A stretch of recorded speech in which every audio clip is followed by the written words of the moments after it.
Tal día como hoy, un 16 de julio, pero de hace 20 años, de 2005, todos lo recordamos, se declaraba un pavoroso incendio en el entorno de Riva de Saelices que tuvo unas consecuencias tremendamente trágicas, con la pérdida de las vidas de los integrantes del Retén de Cogolludo que hasta allí se acercaron.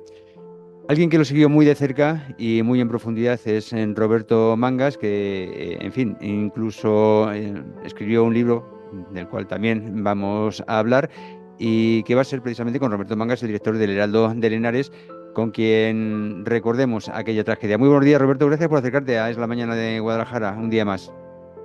Buenos días, José Luis. Encantado de estar aquí un día más contigo y con todos tus oyentes. Creo que cada vez que existe alguna tragedia de semejante magnitud, ya años después todos recordamos qué hacía yo aquel día, qué hacía yo aquella mañana. ¿Tú qué estabas haciendo cuando te enteraste de lo que estaba comenzando a ocurrir? Bueno, hay que decir que el incendio comenzó el sábado 16 de julio del 2005. Yo estaba con mi familia de excursión, fíjate, mis hijos eran muy pequeños, entonces en Cifuentes. Ujú. Y después de comer, empezamos a ver, estamos en Cifuentes, a bastantes kilómetros de la zona, y empezamos a ver una columna de humo a lo lejos que ya nos llamó la atención porque ese verano había habido varios incendios en la provincia, bueno, y en toda España fue un verano muy seco. De hecho, estaba en Zaragoza quiero recordar, un incendio terrible en aquellos momentos. Y entonces, pues dijimos, vaya, otro pinar que se está quemando. Nos volvimos a casa con tranquilidad y, y yo recuerdo que esa noche, cuando la subdelegación del gobierno de Guadalajara informaba de las noticias y de los sucesos que pasaban en Guadalajara, no como ahora, pues entonces recibimos los medios UNFAS. Yo trabajaba para El Mundo entonces como colaborador en Guadalajara, donde en 5, 6, 7 líneas se nos decía pues que se habían desalojado varios municipios de Ciruelos, y no me acuerdo cuál más, en la zona de Molina por un incendio, nada más. Y esto eran las 10 de la noche. O sea, imagínate cuando te pones a investigar lo que pasó entre las 2:30 de la tarde, que se inició el incendio, a las 10 de la noche, y la única comunicación oficial fue a las 10 de la noche con 5 líneas por unas evacuaciones. Fue el mayor desastre de gestión política, técnica, medioambiental que yo recuerde en la historia reciente de España. Eso era lo que estaba haciendo de excursión en Cifuentes, sin dar más a una columna de humo que estábamos acostumbrados por aquellas épocas en verlas en los montes de Guadalajara. Ya de vuelta a casa y después de haber recibido ese escueto fax, como en ti es costumbre, te pones a investigar y empiezas a recopilar datos. Si te parece, vamos viendo cómo lo ibas recopilando y cómo lo ibas sirviendo desde el diario digital que diriges, el Heraldo de Henares. Tú dirás cómo. Bueno, pues al día siguiente, el domingo ya, se recibió alguna comunicación a primeras horas de la mañana, poco menos. Por cierto, el FAS de la noche, creo recordar que decía que estaba medio controlado el incendio. Son esas cosas que aquellos papeles de FAS que teníamos antiguamente en nuestras casas, en nuestros despachos, pues eran de papel continuo térmico y con el tiempo o lo guardaba bien o desaparecía porque se ponía negro. Es Claro. una pena en aquel momento no haberlo guardado para demostrar que aquella comunicación. Y el domingo por la mañana, pues hasta que empezó a hacer calor, pues la cosa estuvo un poco tranquila, tranquila a los medios de Guadalajara y de Madrid, que todavía no teníamos constancia de la magnitud de lo que estaba ocurriendo allí, a pesar de que todavía no había habido las muertes, porque los vecinos de Ciruelos, de Mazarete, del Ducado, no durmieron nadie. ¿Por qué? Porque se retiraron todos los medios por la noche, que no pueden trabajar, solo los pocos terrestres, y entonces a esto hay que hacer un inciso, no tanto en lo que estábamos haciendo los medios, sino lo que estaba haciendo la gente y los equipos de extinción. Hay que decir, José Luis, que una vez investigado todo esto, tanto para el periódico El Mundo, que entonces colaboraba, como para el libro que luego decidí escribir en vista de que aquello ya se iba quedando como olvidado y tal, para que quedara constancia para siempre de aquello, pues durante la tarde del 16 de julio, ¿no? falló absolutamente todo. El incendio, que se inició en el Valle de los Milagros por una barbacoa, que antiguamente se permitían las barbacoas, incluso aquí, que el parque es la entrada al Parque Natural del Alto Tajo, con el viento que hacía, más de 30 kilómetros hora, con la temperatura que hacía, más de 30 grados, ¿no? Pues resulta que cogió una velocidad, aquello fue brutal, ¿no?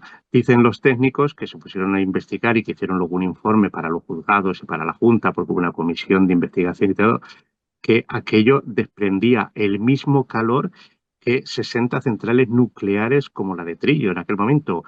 Devoró 3.000 hectáreas en unos minutos. No llegó a una hora y ya había devorado 3.000 hectáreas. Hoy, 2025, si un incendio alcanza las 1.000 hectáreas en 3 días de fuego, decimos que estamos ante un incendio voracísimo.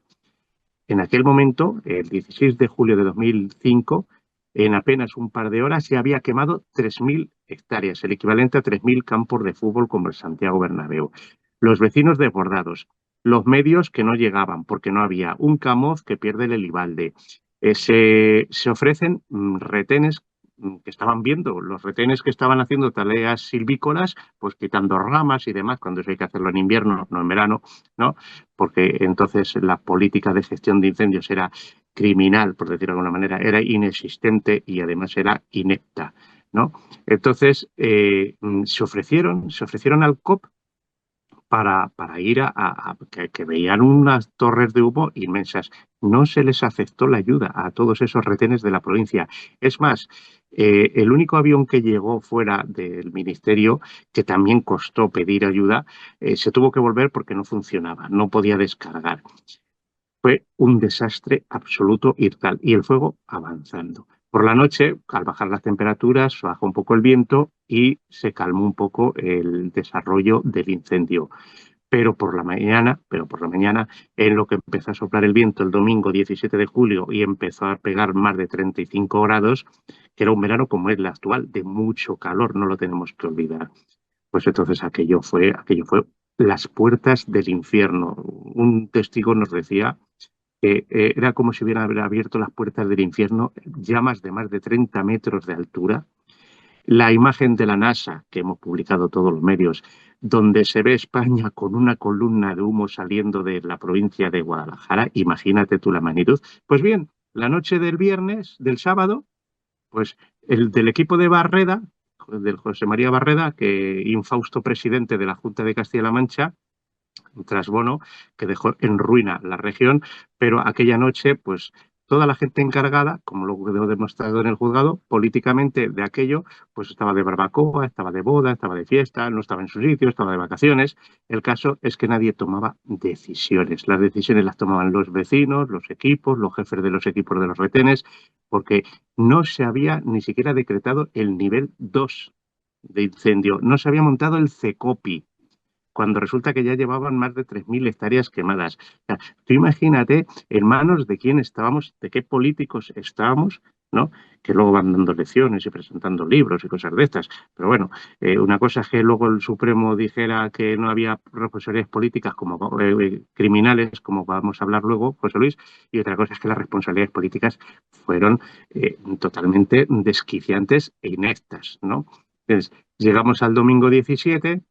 Seguimos igual, no se pide ayuda afuera. La Comunidad de Madrid llegó a ofrecer, aquí hubo un intercambio de fases, la Junta decía que sí, que se dijo que sí, la Comunidad de Madrid dijo que no, que se les había rechazado la ayuda.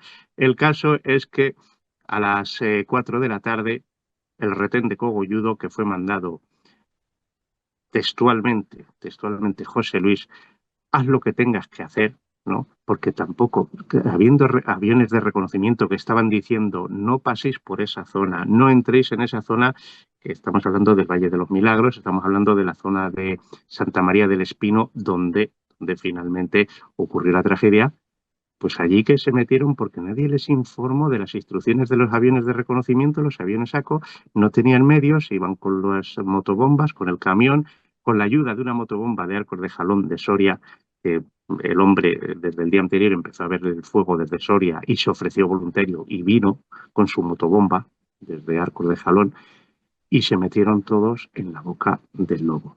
y a las 4:30 de la tarde más o menos, aproximadamente, todos recordamos las imágenes de Telecinco, donde los chavales les decían, no entréis por ahí, no entréis por ahí. Pues entraron porque nadie les dijo que no tenían, desde arriba, que no tenían que entrar, se vieron rodeados por el fuego y murieron de los 12 que iban, los 11 del retén de Cogollido, y solo se salvó con graves heridas el bombero voluntario de Arcos de Jalón, porque le cayó el camión suyo encima con un chorro de agua, con el bidón de agua, la cuba de agua cayéndole encima, y eso le salvó la vida, el accidente que tuvo tratando de huir del fuego. Y eso fue, a grosso modo, José Luis, lo que pasó en esas primeras 24 horas. Luego ya llegó la guerra de Vietnam, como lo calificamos los medios, porque de no haber un solo avión y un solo helicóptero, se pasó al nivel 2, empezaron a llegar aviones, helicópteros, retenes de todos los sitios, y de ser pues dos cuadrillas trabajando contra un infierno, pues ya pusieron los medios que tenían que haber puesto en los primeros minutos, que es cuando se apagan los incendios, no a las 24 horas cuando hay 11 muertos.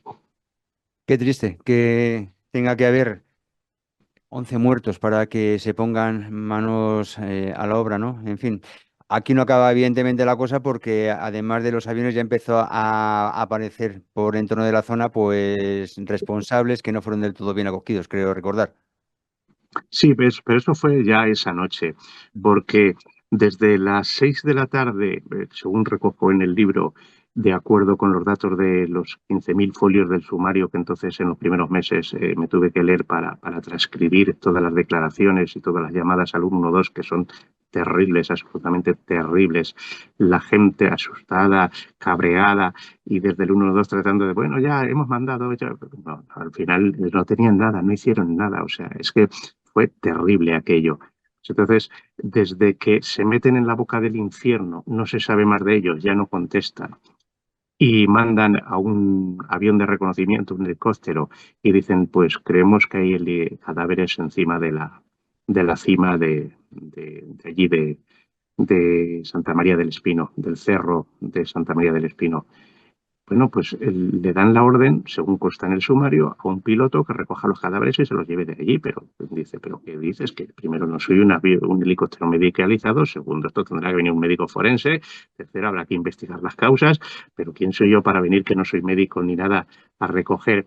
O sea, se trató en aquel momento, cuando descubren ya que han metido la pata por todos los lados, ¿no? Según consta en el sumario, trataron un poco de los padres de los chavales, que dictando dos o tres hombres mayores, la mayoría eran chavales, incluidos una chica, Mercedes, ¿no? Todos preocupadísimos, todos llamando, todos tal, algunos se cogieron y se fueron para allá, como los mantecas, se fueron a recorrer la zona para investigar.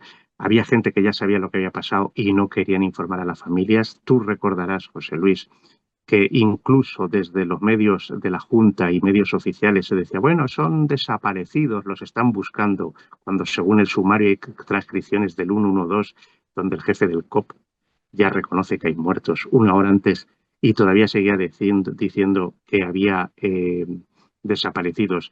O sea, fue un completo desastre. La noche no pueden volar los helicópteros, con lo cual tienen que dejar los cadáveres sobre la cima del cerro, ¿no? Y ya por la mañana los rescatan. Eso es lo que pasó.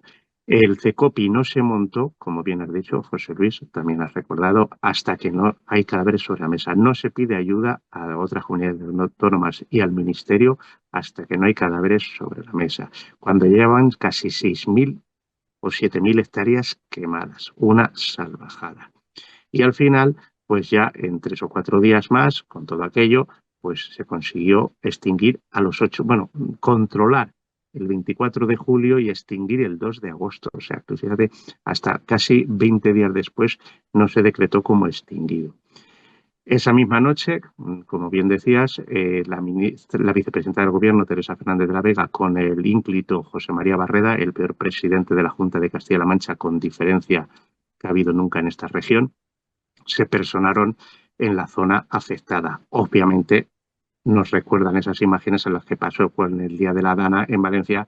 Los vecinos estaban cabreadísimos, no habían recibido ayuda, ellos lo sabían, ¿no? y la tomaron con el Barreda y con Fernández de la Vega, que tuvieron que montarse en el coche, igual que el galgo de Paiporta, el Pedro Sánchez, y salir por pie de allí porque el cabreo generalizado de los vecinos, viendo que se les había muerto su gente, que se les habían quemado su futuro, porque los montes de la zona entonces eran su futuro y que los habían dejado abandonados, pues el cabreo era monumental. Sí, se dieron escenas, si mal no recuerdo, era en Alcolea del Pinar, donde se juntaron, donde se acercaron Fernández de la Vega y José María Barreda, y allí en esos momentos las escenas también eran tremendas. ¿Era en Alcolea o me estoy equivocando? No recuerdo exactamente dónde fue. Yo sé que estuvieron en varios municipios de la zona. Y no sé si fue en Tobillos, en Alcolea, en alguno de estos pueblos donde tuvieron que salir por pies porque la gente estaba muy, muy, muy cabreada. Continuamos con la evolución de todo esto y cómo la continuasteis tratando. Bueno, pues una vez que se extingue el fuego, eh, se hace el recuento de daños. Bueno, tengo que decir, en honor de la verdad, que además de los 11 muertes, de los 11 fallecimientos del retén de Cogolludo, hay que contar dos más. Siempre se dice que este incendio tuvo 13 muertes, porque durante las tareas de saca de madera quemada, ¿no?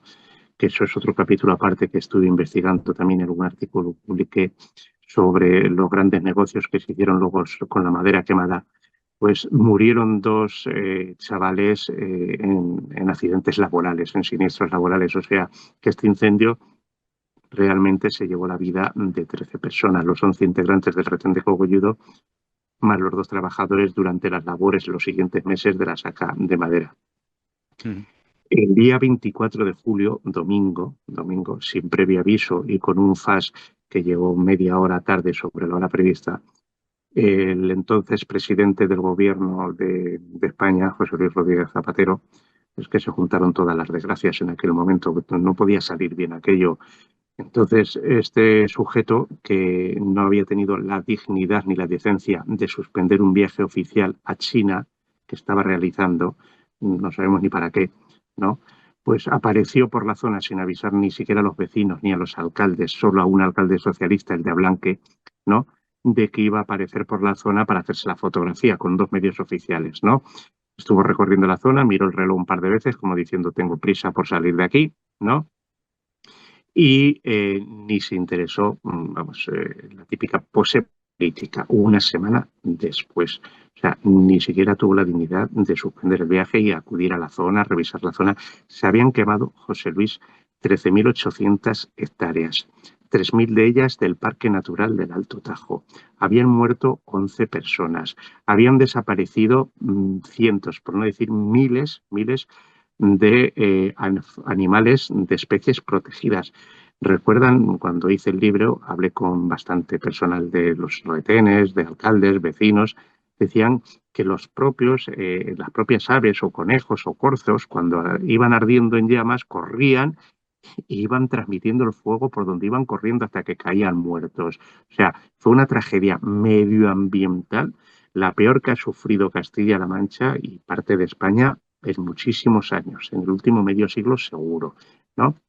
Pues este sujeto que teníamos de presidente de gobierno entonces se presentó el día 24 en Ablanque para hacerse la foto, hablar con el alcalde se le puso a llorar al hombro, quedó aquello muy emotivo, pero nada, se prometieron muchísimas cosas, José Luis, que la mayoría ni se han cumplido. Vamos a crear la UME, una unidad especial del ejército para catástrofes. Bueno, no era crear, era designar gente voluntaria para que se pasara a un servicio diferente al que trabajaba en el ejército de tierra, de mar y de aire. Y a partir de entonces pasó a llamarse Unidad Militar de Emergencias, que sí, que a veces hacen una gran labor porque todo lo que se ayuda está muy bien, pero también, como dicen los expertos y demás, pues a veces chocan cuando hay, por un lado, los retenes de extinción de incendios, los bomberos profesionales y por otro lado la UME, a veces hay algo de descoordinación. Pero bueno, en unos meses estaba creada la UME. También prometió que para revitalizar la zona, que ya hemos dicho que perdió todo su futuro porque se quemaron 13.000 hectáreas de pinares, que se iba a construir el parador de Molina. Nunca he entendido yo esta obsesión con los paradores. Será porque ya los ministros de socialistas tienen las aficiones de Ábalos, no lo sé. Pero el caso está en que 20 años después, ahora se ha inaugurado el mini parador de Molina con 24 habitaciones, que lo hablamos el otro día, tú y yo, José Luis, y que ha costado a 1 millón por habitación. No sabemos cuándo lo vamos a terminar de pagar entre todos los españoles, porque recordemos que son hoteles públicos. Mm. Y sobre todo, José Luis, lo más importante y que no se ha cumplido ni tiene visos de cumplirse y que eso sí que revitalizaría mucho la zona más deprimida de toda España con la menor proporción de habitantes de toda España, solo similar a Siberia, 2 habitantes por kilómetro cuadrado, que es la zona de Molina de Aragón, que sería el desdoblamiento de la Nacional 211, que lo utilizan miles de personas cada día, que está llena de curvas, que para circular por ella es terrible, sobre todo en invierno, y que conectaría el centro de España a través de Guadalajara, que podría conectar luego los camioneros o los vehículos con la Nacional 1, desde la Nacional 3 a la Nacional 2 y a la Nacional 1, ¿no?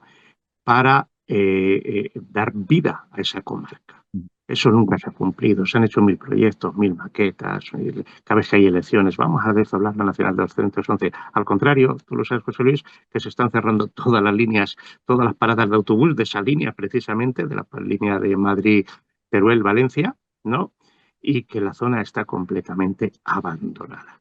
Molina de Aragón, zona noreste de la provincia de Guadalajara, está completamente abandonado, sin apenas servicios públicos, sin medios de transportes, vías de comunicación.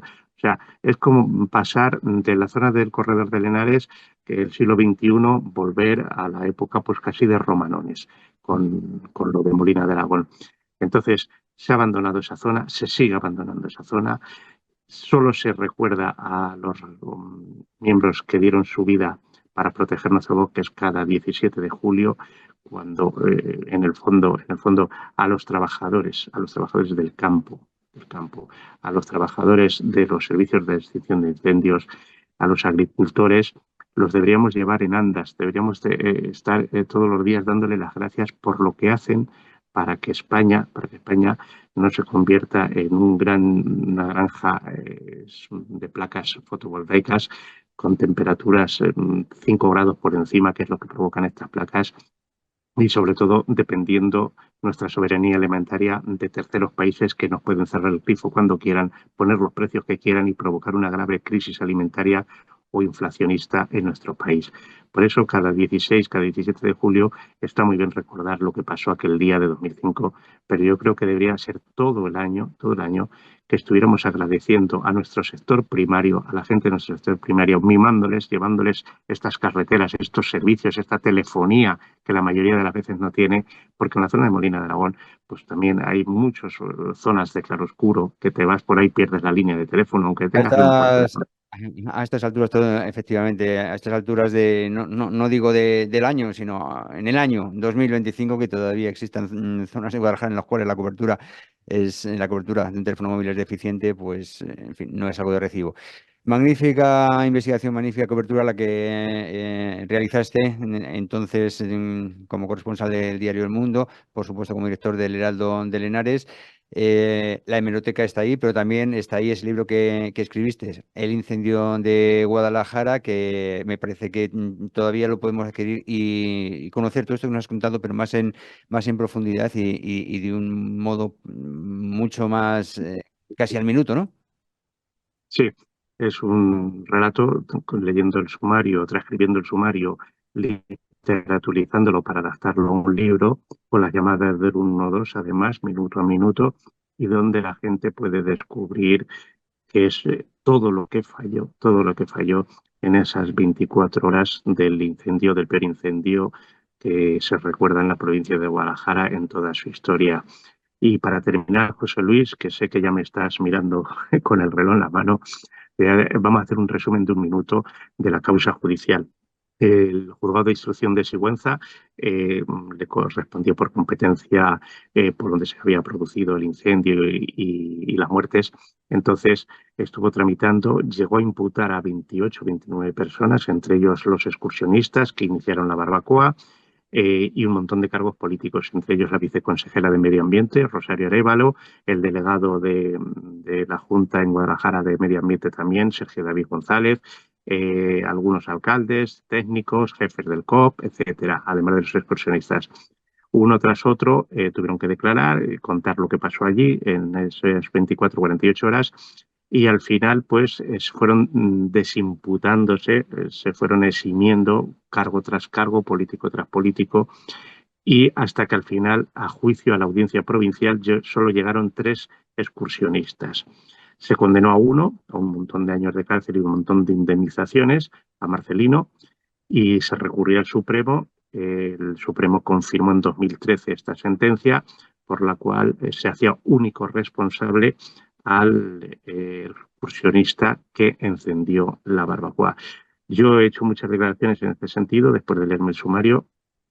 Creo, lo estamos viendo con la DANA ahora, que están imputados un montón de gente, políticos, viceconsejeros, en general, que debía haber ido al banquillo más gente y sobre todo algún que otro responsable político, no tanto porque fueran responsables políticos del área que correspondía a la extinción del incendio, sino por las negligentes o inexistentes decisiones que tomaron o no tomaron en aquellas 24 horas que condujeron a la muerte de 11 personas. Creo que ser político no debe eximir de ser un inútil y un irresponsable a la hora de ir a juicio, que parece ser que los tribunales en España, salvo que te pillen robando, no por ti, porque parece ser que es culpa de la gestión política, no. Una cosa es gestión política y otra cosa es negligencia política que causa muertes. Y yo estoy convencido, y la juez María del Mar Lorenzo, la juez de Sigüenza, también estaba convencida de que más de un responsable político tenía que haber ido a juicio porque las decisiones que se tomaron en aquel momento, como te he dicho, José Luis, fueron ineptas, irresponsables, negligentes, califícalas como quieras. Muchísimas gracias, Roberto Mangas, en primer lugar, por haber realizado esta investigación. Durante años has estado tras de ello, por supuesto, por haber escrito ese libro, El incendio de Guadalajara, de Roberto Mangas, en el cual podemos conocer todo esto, como decíamos, mucho más en profundidad, y por haber, por supuesto, venido una vez más aquí a Es Radio Guadalajara a hablarnos de este tema que lamentablemente también conoces. Digo lamentablemente por todo lo que aquí se ha hablado. Gracias y hasta la próxima. Muchas gracias, José Luis, y me quiero despedir con 2 ligeros apuntes. En primer lugar, un abrazo muy fuerte y muy grande a todas las familias de los fallecidos en este incendio, con la mayoría de las cuales guardo una grandísima amistad, un grandísimo cariño y un grandísimo respeto, a las que quiero muchísimo. Y en segundo lugar, José Luis, decirle a todos tus oyentes que esta casa, Radio y Alcarria Televisión, elaboró un vídeo que tuve el honor de dirigir un especial a los 3 años de ocurridos los hechos, llamado 8 días de julio, con numerosas imágenes inéditas que todavía pueden ver en YouTube si buscan 8 días de julio y que les harán hacer una idea de lo que allí ocurrió, más que con palabras, con lo que yo les pueda decir, con las imágenes que van a ver en ese vídeo. Un fuerte abrazo a todos ellos, José Luis.